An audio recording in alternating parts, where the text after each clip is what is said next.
میری تقریر ویسی نہیں ہوتی جیسی آپ سننا چاہتے ہیں۔ اسلام جہاں جہاں عربوں سے پہنچا وہاں آج بھی شریعت ہے، رواج نہیں، رسمیں نہیں۔ کیرلا کو دیکھ لیجیے،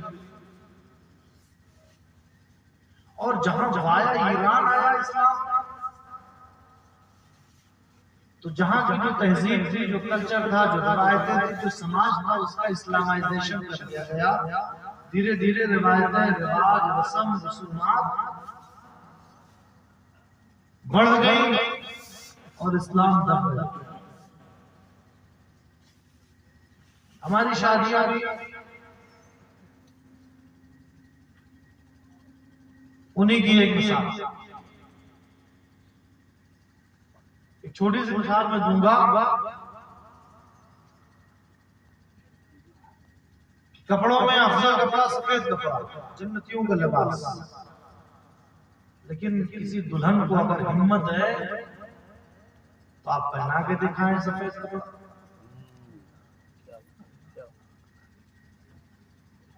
اسے بدھوا کا سمبل، یعنی منحوست کا سمبل بنا لیا گیا۔ جو بدھوا ہوگی وہ سفید کپڑا پہنے گی۔ باہر شریعت میں تو ہے نہیں، اس عورتوں کی شریعت میں ہے۔ کسی بھی پبلشر نے اس شریعت میں اس کتاب کو شائع نہیں کیا ہے، لیکن بغیر چھاپے ہوئے یہ شریعت چل رہی ہے، اور کسی کے بس کا روگ نہیں ہے یہ میں ختم کر دوں۔ Rome not in a day, Roman empire ایک دن میں نہیں بنے گا، تھوڑا تھوڑا کر کے اپنی طبیعت کو بدلیں شریعت کے مطابق۔ نوجوانوں پہ داڑھی بہت بھاری تھی، ہمیں جاب کرنا ہے، جاب چھوٹ جائے گی، یہ چھوٹ جائے گی، وہ چھوٹ جائے گی، اور نیا فیشن آ جاتا ہے، قسم قسم کی داڑھیاں مارکیٹ میں آ جاتی ہیں، تب کسی کی جاب نہیں چھوٹتی۔ حضور نبی اکرم علیہ السلام ارشاد فرماتے ہیں، لا یؤمن احدکم حتی، تم میں کا کوئی اس وقت تک پکا مومن نہیں ہوتا جب تک کہ اس کی طبیعت ہماری لائی ہوئی شریعت کے مطابق نہ ہو جائے۔ یہی حدیث میں سنانا چاہتا ہوں، جو کام آپ اپنی طبیعتوں سے کر رہے ہیں اگر وہ شریعت سے ٹکرا رہی ہے طبیعت تو چھوڑ دیجئے اسی طبیعت اور شریعت کو اپنا لیجئے۔ اگر آپ نے یہاں اپنی طبیعت چھوڑ دی اور شریعت کو اپنا لیا تو آپ کے آقا قبر میں بھی آپ کو اپنا لیں گے، حشر میں بھی اپنا لیں گے، پلسرات میں بھی اپنا لیں گے، جنت میں بھی اپنا لیں گے۔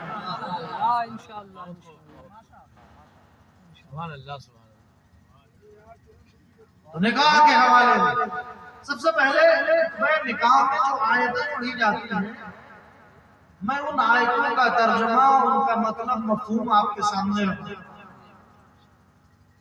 یہ وہ پیغام نکاح خواہ، حافظ، عالم آپ کو دے رہے ہوتے ہیں کہ اگر آپ انہی آیتوں کو غور سے سن لیں تو آپ کی زندگی بدل جائے۔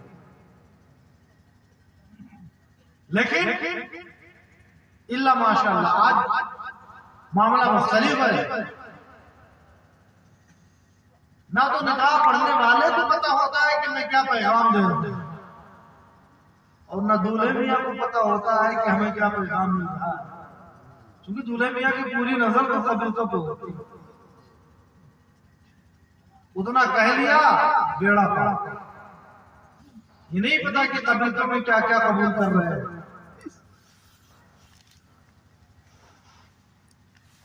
تو سب سے پہلے آئیے قرآن کا مزاج۔ اللہ تبارک و تعالی سب کا خالق، پوری یونیورس کا کریچر، بنانے والا ہے، پیدا کرنے والا ہے۔ جو پیدا کرتا ہے وہی اس کا مالک ہوتا ہے۔ کوئی کمپنی، کوئی برانڈ، مان لو موبائل کی کمپنی بناتی ہے تو اس برانڈ کی مالک وہی کمپنی، جو پیدا کرے گا وہی تو مالک ہوگا، واللہ خالق ہے جو مالک بھی ہے سب کا، جو اسے وحدہ لا شریک مانتے ہیں اس کا بھی خالق اللہ، اور جو نہیں مانتے ان کا بھی خالق اللہ۔ تو جہاں پوری انسانی برادری کو اللہ کو خطاب کرنا ہوتا ہے تو یا ایھا الناس قرآن کا مزاج ہے لوگوں، اور جہاں ان لوگوں کو خطاب کرنا ہوتا ہے جنہوں نے اسے وحدہ لا شریک مان لیا، جس نے جانور، پیڑ پودے، دریا، پہاڑ کی خدائی کا انکار کر کے صرف اس کو اپنا معبود اور خدا مان لیا، تو وہاں قرآن کا مزاج بڑا جمالیاتی ہوتا ہے، اور قرآن میں اللہ خطاب کرتا یا ایھا الذین آمنوا، سبحان اے ایمان، سبحان اللہ، اے ایمان، جہاں صرف ایمان والوں کو خطاب کرنا ہوگا تو یا ایھا الذین آمنوا، اور جہاں مومن، غیر مومن، مسلم، نان مسلم، سب کو کوئی پیغام دینا ہوتا ہے تو رب فرماتا یا ایھا الناس، اے لوگ۔ سورہ نساء کی آیت شروع ہو رہی، اللہ فرماتا یا ایھا الناس، اے لوگ۔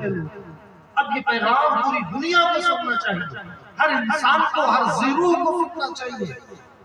اتقوا ربکم الذی خلقکم من نفس واحدہ، اس رب سے ڈرو۔ ڈرنے کا مطلب یہ نہیں ہے جیسے آپ سانپ سے ڈرتے ہیں، جیسے بچھو سے ڈرتے اس کے قریب نہیں جاتے۔ ڈرنے کا مطلب اس کی مخالفت نہ کرو، اس کی بات مانو۔ کیوں بات مانو؟ اس لیے کہ وہ تمہارا رب ہے۔ ایک ماں کے پیٹ میں بچہ ہوتا ہے وہ الگ عالم ہے، دودھ پی رہا ہے بچہ ماں کی گود میں ہے وہ الگ عالم ہے، طفولیت کا عالم الگ ہے، جب وہ پاؤں پاؤں چلتا ہے، گرتا ہے، اس کے بعد جب جوانی کی دہلیز پہ وہ قدم رکھتا ہے تو اس عالم کو عنوان شباب کہتے ہیں، اور جب جوان ہو جاتا ہے تو اسے شباب کہتے ہیں، جب 40 کے قریب پہنچتا ہے تو کہولت کا عالم ہے، اس کے اوپر بڑھتا ہے تو بڑھاپے کا عالم ہے۔ تو جتنے بھی عالم ہیں ماں کی گود سے لے کر اور آخر تک اللہ سارے عالم جانتا ہے، ہر جگہ اللہ نے تمہاری پرورش کی ہے۔ وہ تمہارا رب ہے، تمہیں پالتا ہے،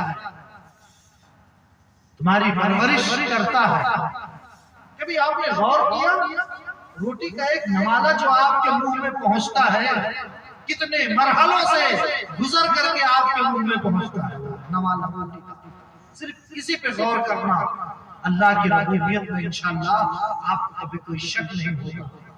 کسان زمین جوتتا ہے، اس کے بعد اس میں بیج ڈالتا ہے، بہترین کسان ہائیبریڈ یا اعلیٰ قسم کی بیج ڈالتا ہے اس میں، اس کے بعد ایک ننھا سا پودا نکلتا ہے، وہ ننھا سا پودا پیارا سا جب نکلا تو کسان پانی سے پانی دیتا ہے، ہوا کیا کرتی ہے؟ اسے جھولا جھلاتی ہے، شبنم جسے سیت کہتے ہیں اس کا منہ دھلاتی ہے، سورج اسے روشنی، اسے انرجی پہنچاتا ہے، اور جب وہ پودا بڑا ہو گیا، اس میں پھل آ گیا، اس میں دانہ لگ گیا اناج کا، تو مشینیں ان سے کٹائی ہوتی ہے، کٹائی کے بعد سکھایا جاتا ہے، سکھانے کے بعد مشینوں پہ جاتا ہے، آٹا بن کے ہمارے گھر میں آتا، ہمارے گھر کی خواتین گوندتی ہیں، گوندنے کے بعد اسے چولہے پہ، توے پہ رکھتی ہیں، اس کے بعد وہ روٹی پک کر کے آپ کے سامنے آتی ہے،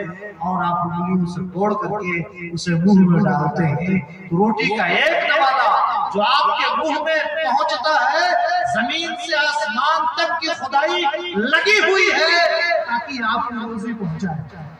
اللہ فرماتا ہے ہم نے تمام چیزوں کو تمہارے لیے پیدا کیا، دنیا تمہارے لیے بنائی، لیکن اے انسان تجھے دنیا کے لیے نہیں بنایا۔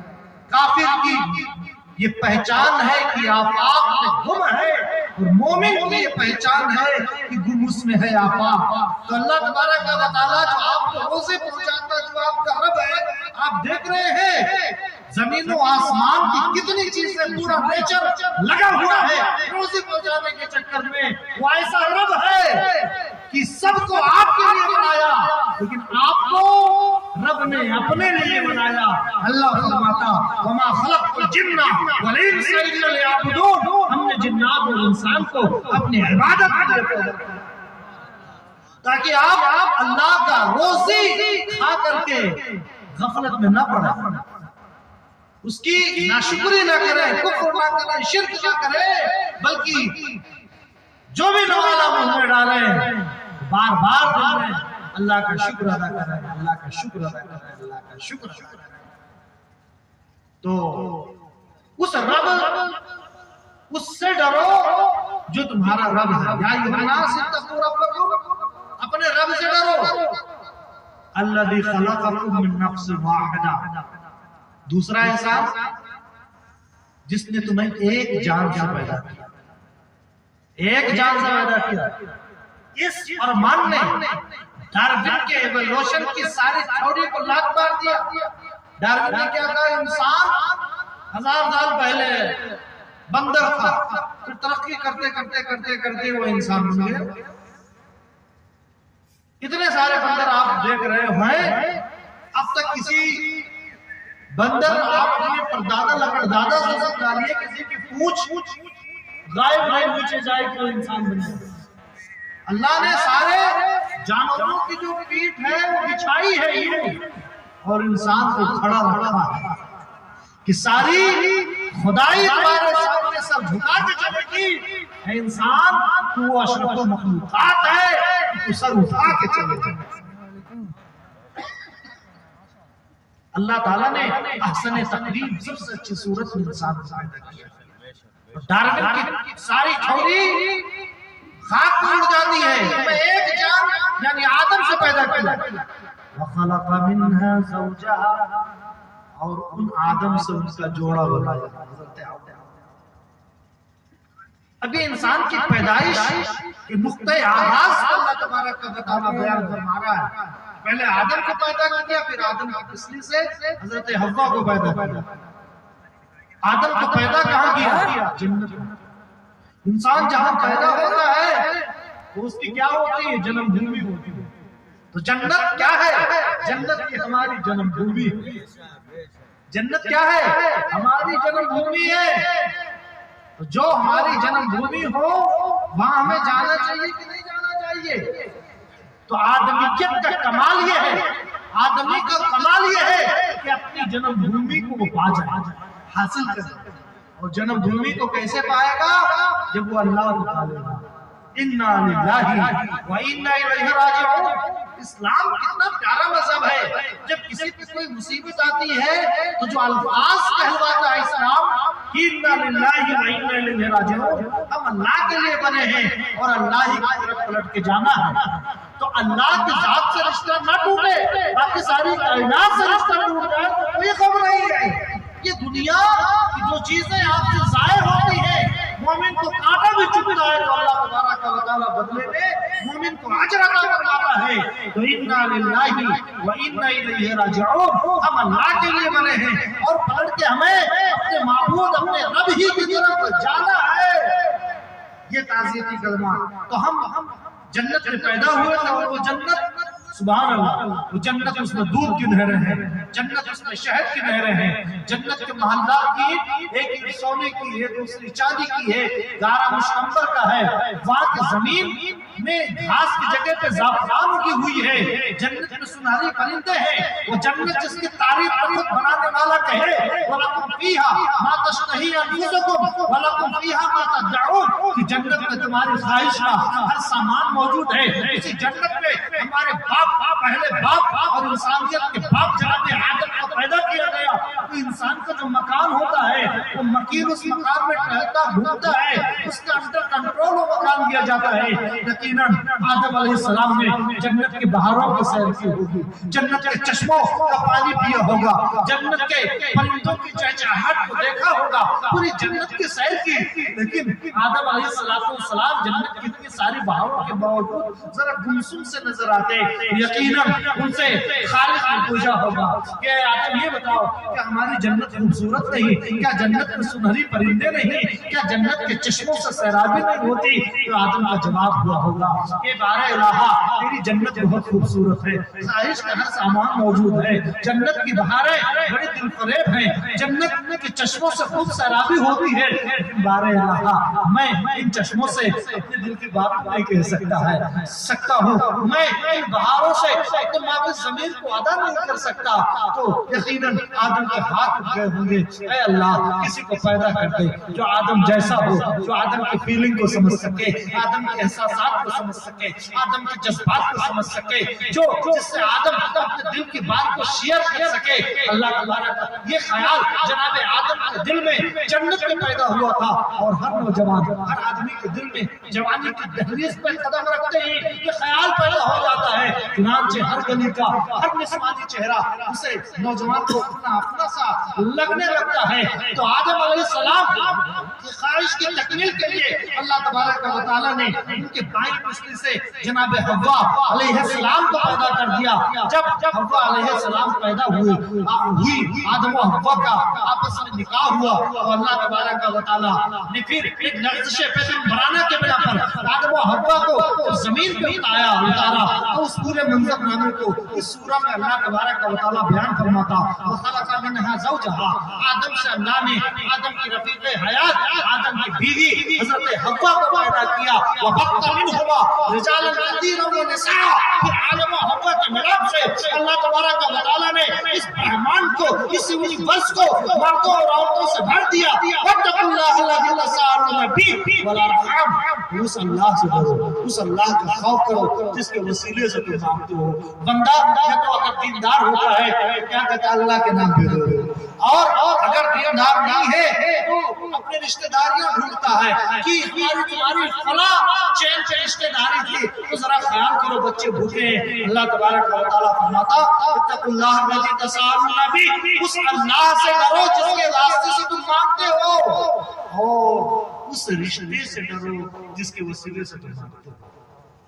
اس آیت میں اشارہ ہے کہ رشتوں کو توڑنا نہیں چاہیے، رشتوں کو جوڑنا نہیں چاہیے۔ ان اللہ کان علیکم رقیبا، اور یہ جو آدم و حوا کا، میاں بیوی کا، زوجین کا رشتہ قائم ہوا ہے، مرد و عورت کا رشتہ قائم ہوا ہے، یہ رشتہ ایسا نہیں ہے کہ جیسے چاہیں آپ زندگی گزارے، مار پیٹ کریں، لڑائی کریں۔ اللہ فرماتا ان اللہ کان علیکم رقیبا، اللہ نے تمہیں پیدا کیا، تمہارا جوڑا بنایا، اب اللہ تبارک و تعالیٰ تمہاری نگہبانی کر رہا ہے، تم یہ رشتہ نبھا رہے ہو، یہ رشتہ نہیں نبھا رہے۔ یہ ایک آیت پڑھی جا رہی ہے نکاح میں۔ دوسری آیت جو پڑھی جاتی اللہ فرماتا یا ایھا الذین آمنوا اتقوا اللہ حق تقاته ولا تموتن الا وانتم مسلمون، ایمان والو اللہ سے ویسے ڈرو جیسا کہ ڈرنے کا حق۔ تقوی کے تین قسمیں بزرگ جانے دین کرتے ہیں۔ ایک ہے کہ بندہ اگر شرک کر رہا ہے اس دلدل سے نکلے اور توحید کی ایکسپریس وے پہ آئے، توحید کی شاہراہ پہ آ جائے اور اللہ کو یاد کرے، یہ تقوی کا پہلا درجہ۔ دوسرا درجہ کہ کلمہ تو پڑھ لیا، اب اعمال صالحہ کرنے لگا، اللہ تبارک و تعالیٰ نے جن چیزوں کے کرنے کا حکم دیا وہ کرے، اور جن سے منع کیا ان سے باز رہے۔ اور تیسرا درجہ تقوی کا کیا ہے کہ ہر اس کام سے بندہ دور رہے جو کام اسے اللہ سے دور کر دے، ہر اس کام کو چھوڑ دے جو کام اللہ کے قرب سے بندے کو دور کر دے۔ اللہ فرماتا ہے یا ایھا الذین آمنوا اتقوا اللہ حق تقاته، اے ایمان والو اللہ سے ایسا ڈرو جیسا کہ ڈرنے کا حق ہے، یعنی ہر برا کام چھوڑ دو، ہر وہ چیز چھوڑو جس سے تمہیں اللہ کی بارگاہ سے دوری ہوئی ہو۔ جھوٹ بولنے سے اللہ ناراض ہوتا، چھوڑ دو۔ حرام لقمہ کھانے سے اللہ ناراض ہوتا، حرام اور مشتبہ لقمہ چھوڑ دو۔ گالی گلوچ اور چغلی سے اللہ ناراض ہوتا ہے تو اسے چھوڑ دو۔ مسلمان کو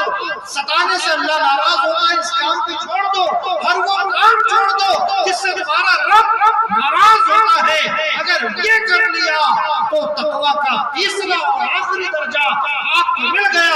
تو اس آیت کریمہ میں یہ پیغام آپ کا رب آپ کو دے رہا ہے کہ رشتے میں تو جڑ گئے ہو، لیکن خیال رکھنا کہ اللہ کے رشتے کو بھی نبھانا، ہر اس کام سے دور رہنا ہے جس سے تمہارا رب تم سے ناراض ہوتا ہے، وہی کام کرنا ہے جس میں رب کی رضا ہو. اور ایک اور آیت پڑھی جاتی ہے، یا ایھا الذین آمنوا اتقوا اللہ وقولوا قولا سدیدا. اے ایمان والو اللہ سے ڈرو اور سچ بات کہو، درست بات کہو. ہم لوگ کیا کر رہے ہیں؟ ہنسی مذاق میں جانے کیسے کہہ رہے ہیں، ہمیں مذاق کر رہے تھے. جھوٹ مذاق آپ بولا جائے جھوٹ. بعض لوگ جھوٹ کا نام ڈیلی رکھتی ہے. ارے ٹوائلٹ کو جتنے اچھے پیکٹ میں رکھو وہ ٹوائلٹ ہی رہے گا، ویسے جھوٹ کو جس بھی انداز میں آپ کہیں ڈیلی نام دے دے، کوئی اور نام دے دے، وہ جھوٹ جھوٹ ہی رہے گا. جھوٹ اتنا بڑا گناہ ہے، لعنت اللہ علی الکاذبین، جس پر اللہ تبارک و تعالیٰ کا لعنت آئی. آج ہم جھوٹ بولنے یہ گناہ کبیرہ ہے، اس پر اللہ کی لعنت آئی ہے. آج ہم جھوٹ بولنے کو ذرا بھی برا نہیں سمجھتے. اس آیت کریمہ میں پیغام دیا جا رہا ہے کہ میاں بیوی کے جو رشتے ہیں یہ جھوٹ سے نہیں بلکہ سب سے نبھائیں گے. یا ایھا الذین آمنوا اتقوا اللہ وقولوا قولا سدیدا. ایمان والو اللہ سے ڈرو اور ہمیشہ درست بات کہو گے تو کیا ہوگا؟ یصلح لکم اعمالکم، اللہ تمہارے اعمال کی اصلاح کر دے گا. ویغفر لکم ذنوبکم، اور اگر سچ بات بولو گے، درست بات بولو گے تو اللہ تبارک و تعالیٰ تمہارے گناہوں کو معاف فرما دے گا. ومن یطع اللہ ورسولہ، جو اللہ و رسول کی اطاعت کرے گا، جو اللہ و رسول کی فرمانبرداری کرے گا، ان کی بات مانے گا، فقد فاز فوزا عظیما، تو اسے بہت بڑی کامیابی ملے گی. اللہ و رسول کی اطاعت کرنا ایک بہت بڑی کامیابی. یہ تو قرآن پاک کی آیتوں کے ذریعے سے آپ کو یہ پیغام ملتا ہے کہ زندگی آپ کو جینا کیسے ہے، زندگی نبھانا کیسے ہے. اب کچھ حدیثیں ہیں نکاح کے تعلق سے جو ہمارے حال کی اصلاح کر دیں گی. وہ حدیثیں میں آپ کے سامنے رکھوں گا. ہم نے پہلے کہہ دیا اپنی طبیعت بیچ میں بتانے دینا، شریعت کی باتیں سنو اور عمل کی کوشش کرو، بلکہ اس پر عمل کرو. طریقے مصطفیٰ کو چھوڑنا ہے وجہ بربادی، اسی سے قوم دنیا میں ہوئی بے اقتدار.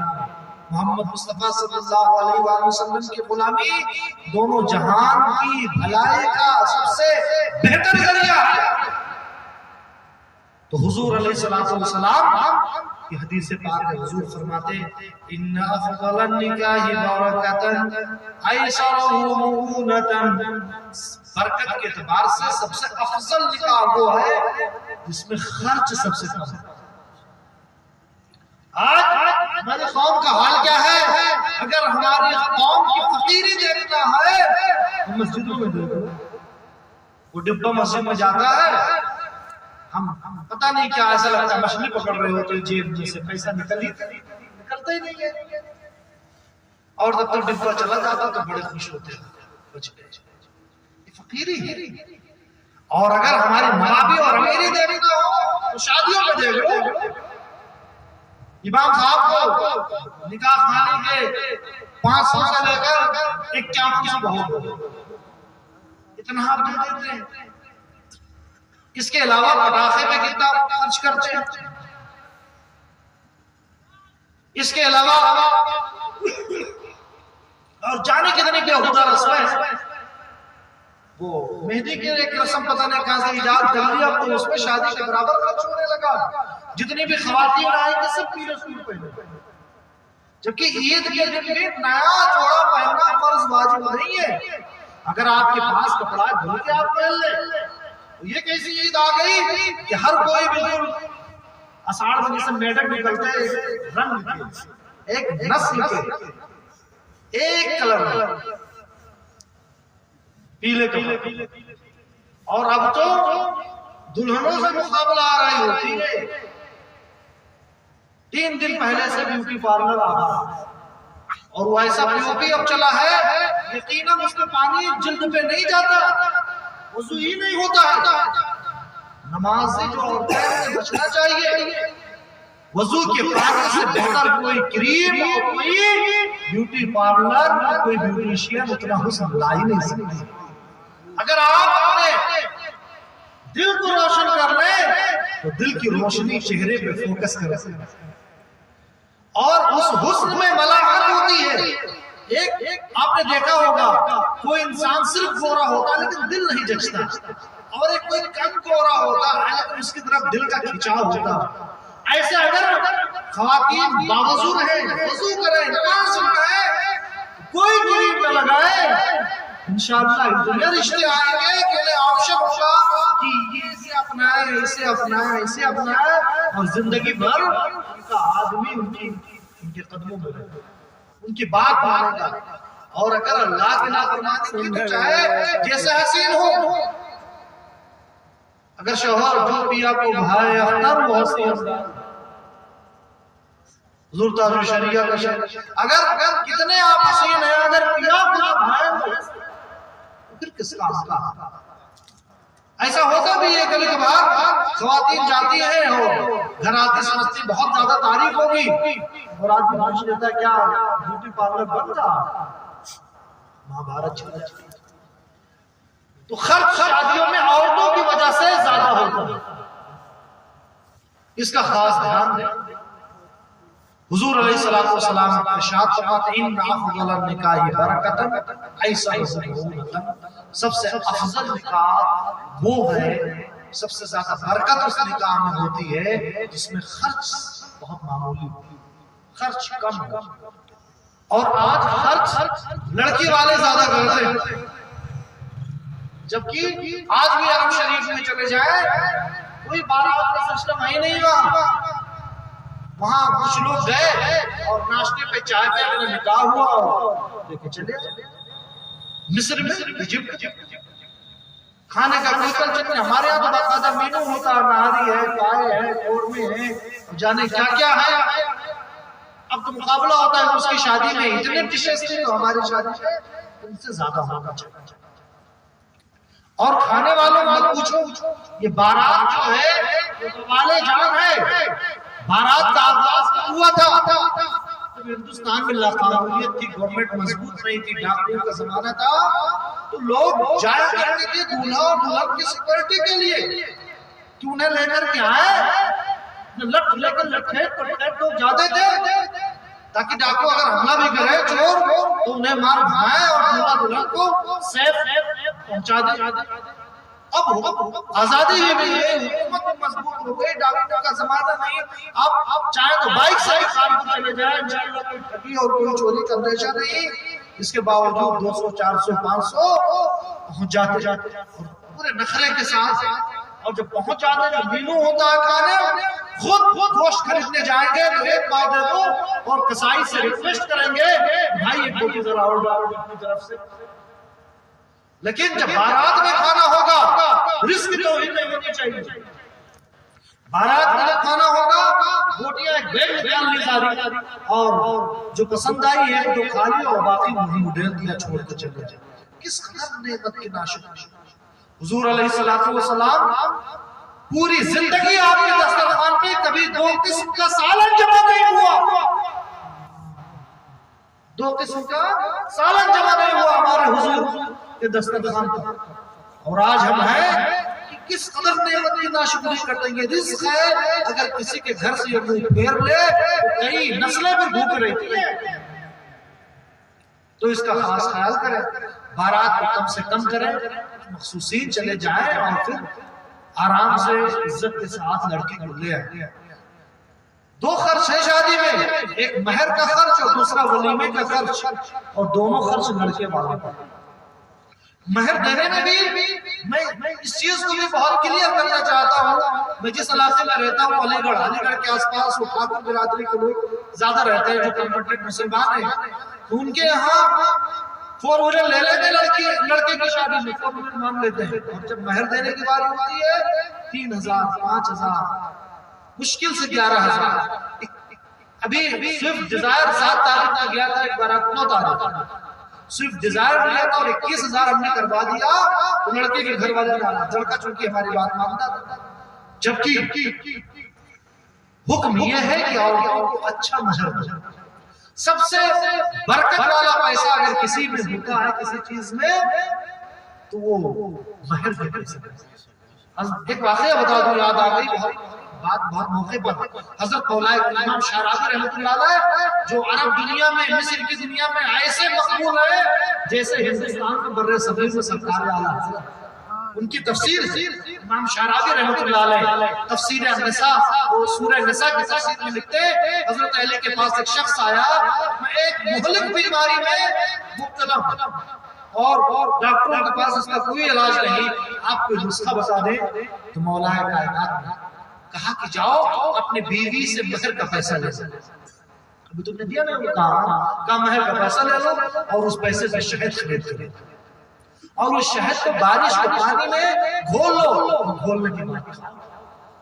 گیا اس فارمولے پہ عمل کیا، چند دنوں کھایا، کھانے کے بعد تندرست ہو کر کے آیا، شکریہ ادا کرنے کہا مولا کائنات اجازت ہو تمہیں سوال کروں، پوچھ۔ کہا کہ یہ فارمولا کہاں سے آپ نے لیا؟ وہ سمجھ رہا تھا کسی حکیم وکیم کا فارمولا ہوگا، کہا قرآن سے لیا۔ کہا قرآن سے، یہ کیسے؟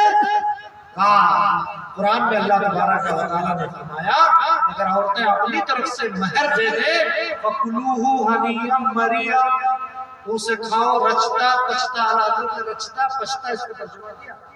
ہنی اسے کہتے ہیں جو کھانے میں خوب ٹیسٹی ہو، اور مری اسے کہتے ہیں جس کا کوئی سائیڈ افیکٹ نہ ہو۔ میرے کھانے ہوتے ہیں تو زبان میں بہت اچھا لگتا ہے، کرکرے نمکین بڑے ٹیسٹی ہوتے ہیں، لیکن صبح کیا انجام ہوتا ہے؟ آج ناشتہ نہیں کریں گے، آج ایسیڈیٹی بہت ہے۔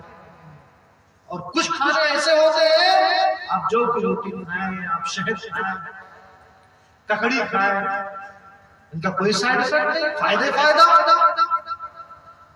تو کہتے ہیں قرآن سے فارمولا یوں لیا کہ اللہ تبارک و تعالیٰ نے مہر کو فرمایا فَقُلُوهُ هَنِيًّا مَرِيًّا کہ اگر عورتیں اپنی طرف سے کچھ مہر تمہیں واپس کر دیں تو اسے کھاؤ رچتا پچتا، یعنی وہ ٹیسٹی بھی ہے، اس کا کوئی سائیڈ افیکٹ نہیں ہے۔ تو ایک شفا یہاں موجود ہے، شہد میں اللہ نے شفا رکھی، 2 شفا، اور بارش کے پانی کو اللہ نے شفا کہا ہے، 3 شفا اکٹھا ہو گئے تو 4تھی شفا اللہ نے تجھے دیا۔ تو مہر کا پیسہ ایک تو روپے میں آج کل لوگ رکھتے، روپے میں پہلے 100 روپے آپ کے ابا حضور لے کے بازار جاتے رہے ہوں گے اور پورا جھولا بھر کے لے کے آتے، ایک ہفتہ چل جاتا تھا۔ اب 500 روپے میں پولوتھین، جھولا بھی نہیں، پولوتھین میں اٹھا کر کے لے کے آتے۔ یعنی جو 100 روپے کی آج کے 10 سال پہلے اہمیت تھی وہ 500 کی نہیں ہے۔ کرنسی ڈاؤن ہوتی رہتی ہے اور کبھی تو مہنگائی بھتا حکومت دیتی ہے 10% 20%۔ تو اگر کسی عورت کو اگر 50,000 آپ نے دیا بھی مہر تو 10 سال کے بعد 5,000 ہو جائے۔ دادیاں نانیاں جب تک وہ بنیں گی، دادیاں نانیاں بن جاتی ہیں، ایک تو سب کچھ دے دیں گے لیکن مہر کا پیسہ یہ نہیں دیتے، وہ ادھار ہی رہے گا، وہ معاف۔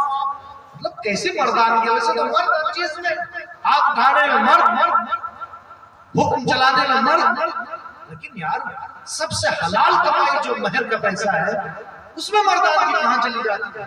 سب سے بہتر یہ ہے کہ ترنت دان وہاں کر لیں، فوراً اسے ادا کرنا، اور اگر نہیں دیتے ہو تو جلد از جلد اسے ادا کرنے کی کوشش کرنا چاہیے۔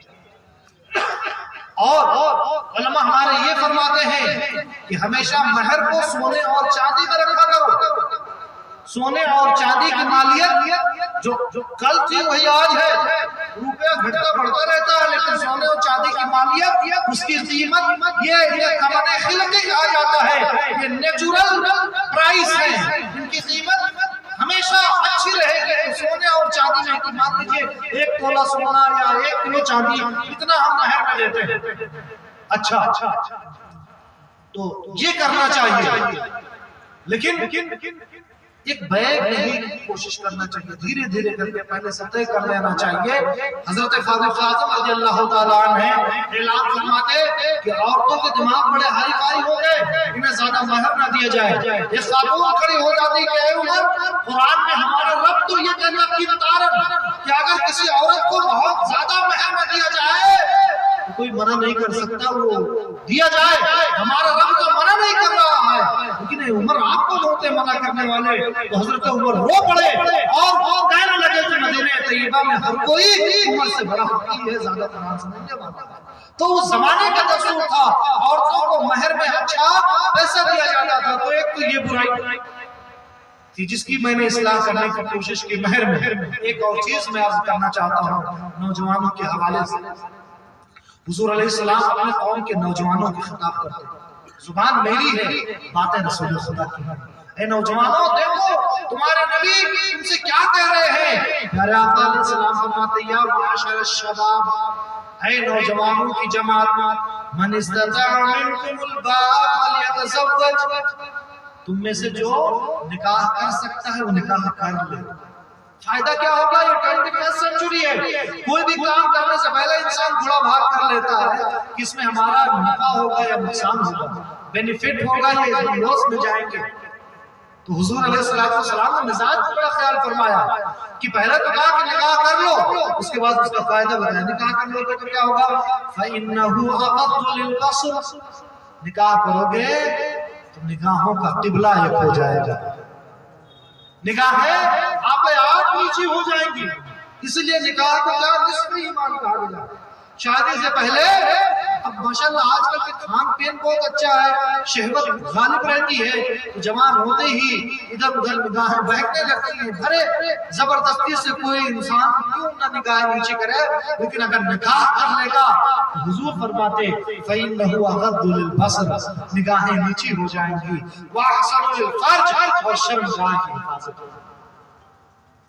عام طور سے جو لوگ گستاخ نبی اور گستاخ اہل بیت ہوتے ہیں وہی لوگ ہوتے ہیں جو ولد الزنا ہو، یا کم سے کم نطفہ ناتحقیق، جن کے باپ کا پتہ نہ ہو، یا وہ اس وقت ماں کے پیٹ میں پلے ہوں جب ان کی ماں پیریڈ سے ہو۔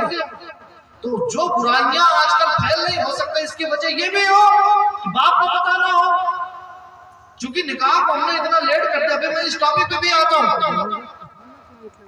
تو حضور علیہ السلام فرماتے ہیں اگر تم نکاح کرو گے تو تمہاری شرمگاہ کی حفاظت ہوگی، تمہاری بارسائی کی حفاظت ہوگی، اور نہ صرف تمہارے بارسائی کی حفاظت ہوگی، تمہارے پڑوس میں لڑکیوں اور عورتوں کو بھی بارسائی کی حفاظت ہوگی۔